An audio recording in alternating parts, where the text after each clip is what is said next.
Hi YouTube! So today I wanted to tell you a little bit about my car and what it took to get to this point. So I learned to drive with my permit when I was 15 years old.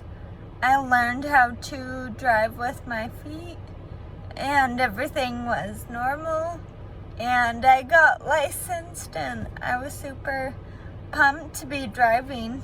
I couldn't wait to have that freedom that comes with being 16 and driving in the open road. But unfortunately, on my first drive with my license driving alone, I realized I couldn't feel the pedals with my feet.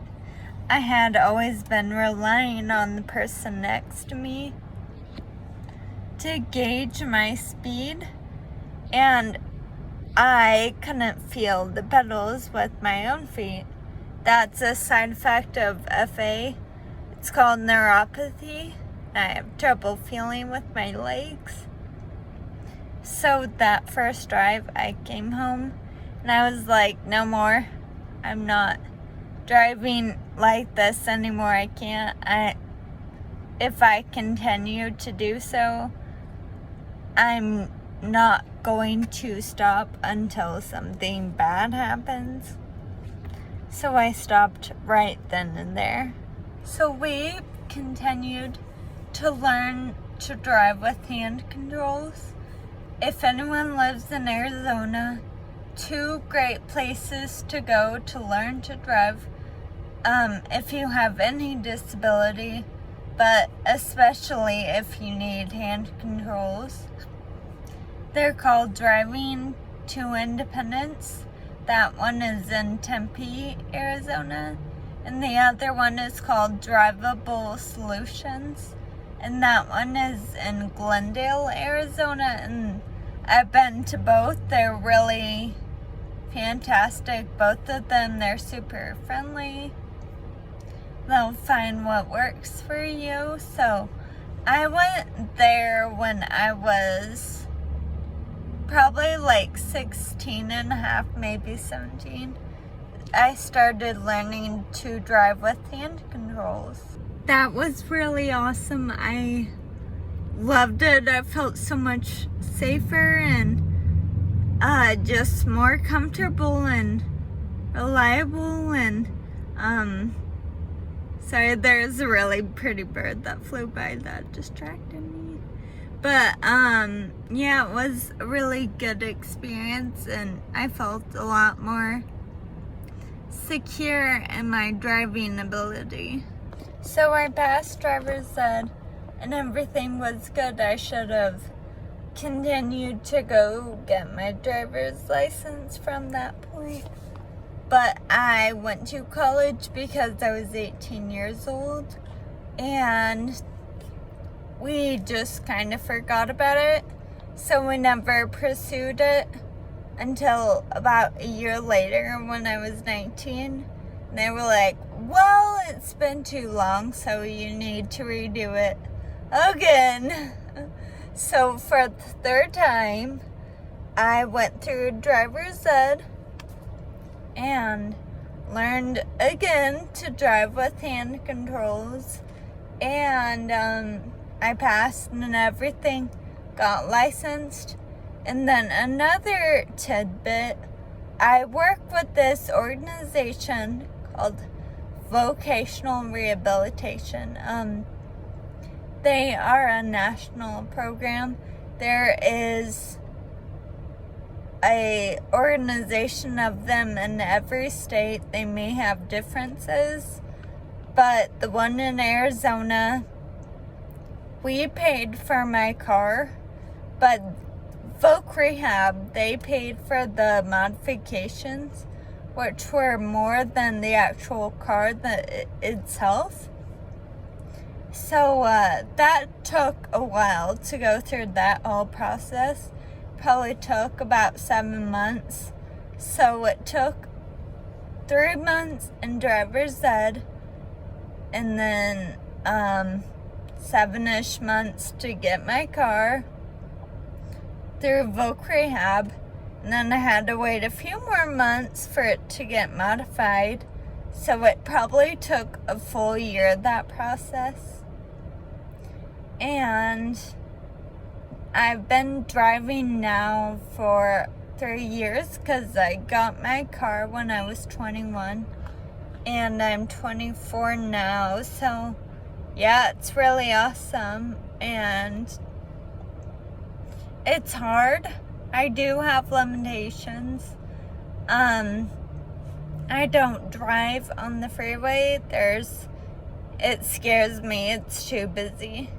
And I prefer to drive during the day. If there is a reason that I need to drive at night, I will.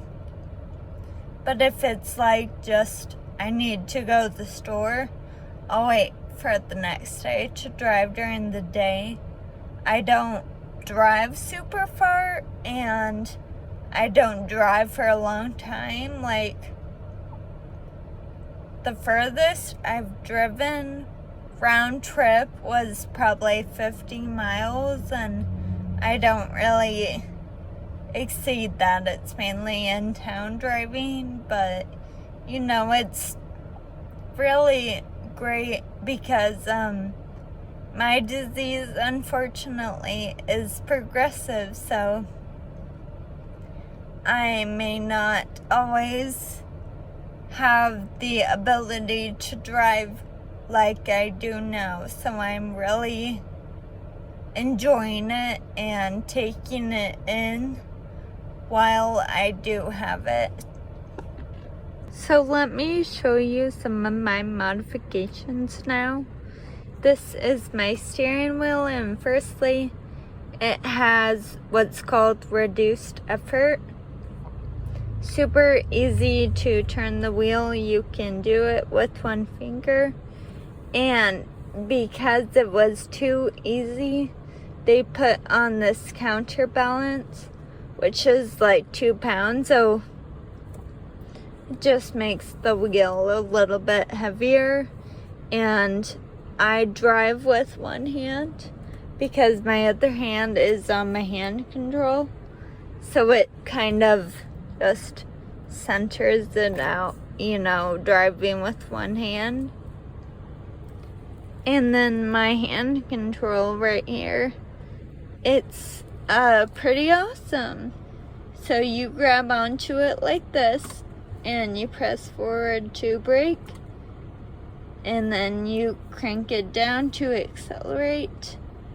And these buttons, they're turn signals, and then cruise control set, and the horn. And then this button, I don't really use it,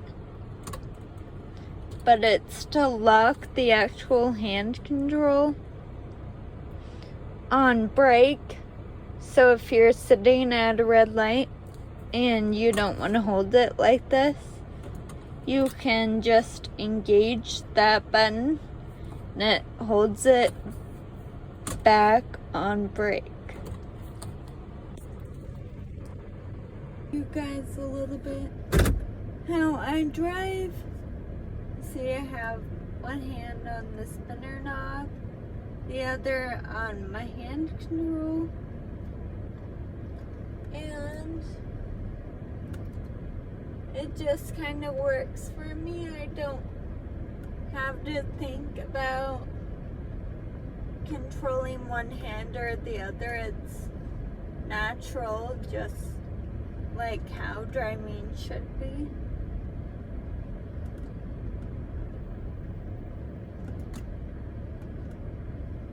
This is the back of my car. You come in through the side door. There's the ramp all folded up. I don't have a middle row seats because my chair goes there. Then I have the very back row seats. This is the best part, the ramp opening.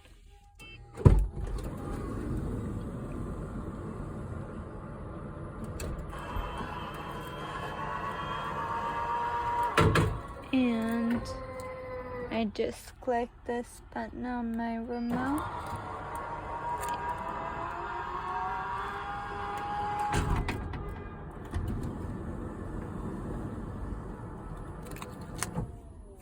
And it's